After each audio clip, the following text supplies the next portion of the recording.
Ever find yourself like wondering about your family tree? Yeah. Way, way back. Mm-hmm. Well, today we're going to be taking that curiosity to like a global scale. Okay. You're diving deep, deep, deep into Genesis chapter 10. Wow. Think of it as a personal ancestry deep dive, Yeah. but for like the entire world. Okay. We're using an excerpt from my Christian Space to unpack this chapter, and Right. it's full of these fascinating details about the lineage of nations. It's true. This chapter is like a historical puzzle, Yeah. just waiting to be pieced together. Exactly, yeah. Yeah. And Genesis 10.1 throws us right into the thick of it, It does. boldly proclaiming that everyone alive today descended from Noah's family. Yeah. That's everyone on Earth connected to just one family. What comes to mind for you with that? It's a powerful reminder, I think, of our shared humanity. Yeah. And it highlights the importance of genealogy in biblical times. It wasn't just about tracing family trees. It was about lineage, inheritance, even destiny. Wow. Imagine for a moment inheriting land Yeah. or even specific responsibilities just based on your great-great-grandfather. Wow. Talk about pressure. Yeah. But it makes sense knowing your lineage provided a framework Right. for understanding your place in the world. Exactly. Yeah. Now, Genesis 10.2 jumps into the lineage of Noah's sons. Okay. But it does something kind of curious. Okay. It starts with Japheth, the youngest. Why break tradition like that? Good catch. Remember how I mentioned destiny being tied to lineage? Yeah. Well, Yefet, or Japheth, translates to enlarged. Huh. And his descendants certainly lived up to that name. They Yeah. spread across vast distances, becoming associated with Europe and Northern Asia. It's almost as if their names foreshadowed their geographical destiny. It's like the ancient world is unfolding before us and we're getting a front row seat.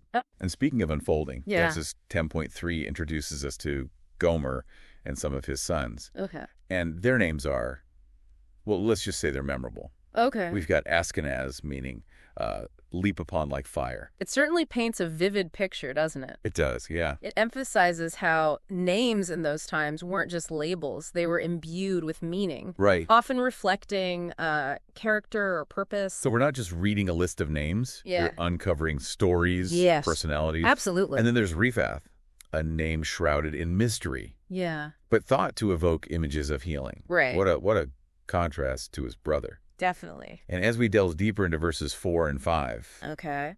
we encounter Yavan's sons who spread out according to their tongue. Right. But I'm guessing this signifies more than just language, right? You're exactly right. It goes beyond just spoken language and Absolutely. speaks to the emergence of distinct cultures. Yeah. It seems people were drawn together not solely by bloodlines, but by shared values, Right. beliefs, and practices, a concept that's still relevant today. Totally. Yeah. It's like history's earliest versions of, like finding your people, Yeah. finding where you belong. Yeah. But moving on from Yavan and his sons, Genesis 10.6 to 7 turns our attention to the lineage of Ham. Okay. His descendants are particularly significant, Yeah. eventually giving rise to like powerful nations, Right. like Egypt from Mizraim, Libya from Right. Put, Yeah. and even Canaan, which, as we know, later becomes Israel. Right.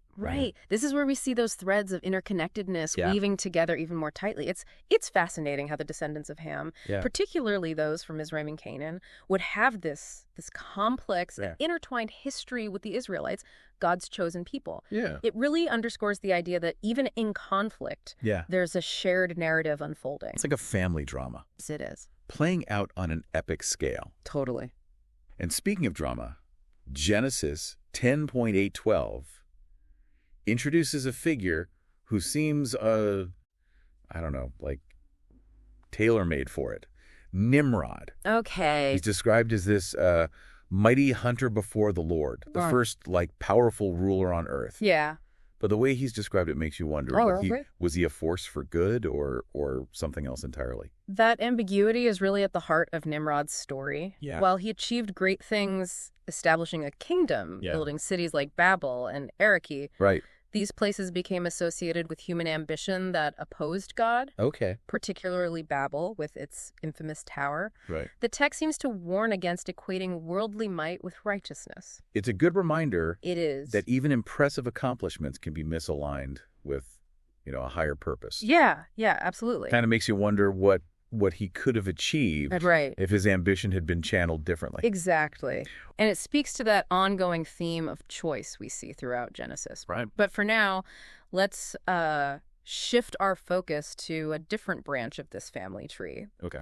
Genesis 10.21-24 introduces us to Shem, the ancestor of Abraham and the Israelites.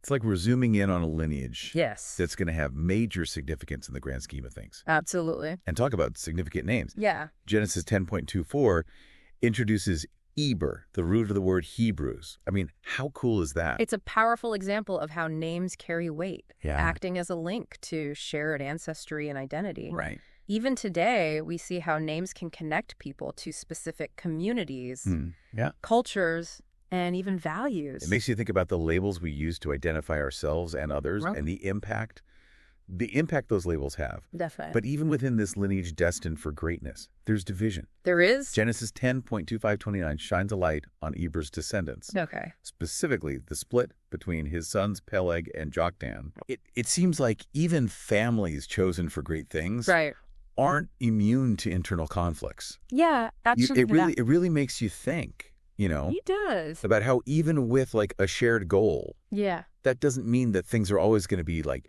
smooth sailing. Right. And Genesis 10.25-30 like reveals that Joktan, he actually sides with Nimrod. He does. Along with many others. Yeah. It seems like ambition and the pursuit of like worldly power held a really strong allure even back then. It really highlights that weight of choice, doesn't it? It does. Even with a shared history and lineage, individuals and entire groups ultimately decide which path to follow. Right. But despite those who trace differently, it's through Shem's line, the line marked by faith, that God's covenant would eventually reach the world. It's this powerful reminder that even when faced with like daunting odds, even when surrounded by those who choose, a different path, faith can persevere. It can. And have this like lasting impact. Absolutely. And as we reach the end of Genesis chapter 10, it's clear that this isn't just like a genealogical record. It's a reflection on human nature, the consequences of our choices, and the enduring power of lineage. We've journeyed from Noah's sons to the rise of like diverse nations, uncovering these fascinating stories of like ambition, conflict, and the enduring, I think, quest for belonging. Absolutely. It's like we've pieced together this giant puzzle. It is. Revealing this intricate tapestry of human history. And the most incredible part is that this tapestry is still being woven today. Wow. The choices we make, the values we embrace, Yeah. they all contribute to the ever-evolving story of humanity. Yeah. It's really amazing to think about. It is. We're all part of this grand narrative. We connected by these threads that stretch back through time. Yes, and it's humbling, isn't it? It is. To realize we're a part of something so much larger than ourselves. It is. But it's also empowering. It is. Because if Genesis chapter 10 teaches us anything, yeah, it's that even amidst division and uncertainty, the potential for connection and shared purpose remains. So as you go about your day today, remember this story. Remember these connections, because understanding our shared origins can be this powerful force for good, a source of hope, and a foundation for building a better future. Together.